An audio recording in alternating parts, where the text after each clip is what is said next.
Australia کی تاریخ میں پہلی بار خاتون جنرل فوج کی سربراہ مقرر، دفاعی نظام میں نئی تاریخ رقم۔ آسٹریلیا نے اپنی دفاعی تاریخ میں ایک تاریخی قدم اٹھاتے ہوئے پہلی بار خاتون جنرل کو فوج کا سربراہ مقرر کرنے کا فیصلہ کر لیا۔ آسٹریلوی وزیر اعظم اینتھنی البینیز نے باضابطہ اعلان کرتے ہوئے کہا ہے کہ لیفٹیننٹ جنرل سوزین کوائل، جو اس وقت جوائنٹ کیپبلٹیز کے سربراہ کے طور پر خدمات انجام دے رہی ہیں، جولائی سے اپنی نئی ذمہ داریاں سنبھالیں گی۔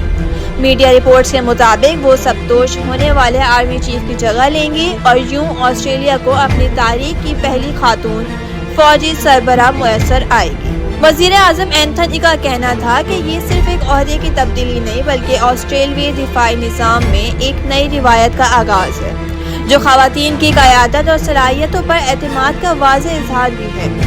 دوسری جانب سوشل میڈیا پر بھی اس فیصلے کو خواتین کی طاقت اور عالمی سطح پر بڑھتے ہوئے کردار کی بڑی مثال قرار دیا جا رہا ہے۔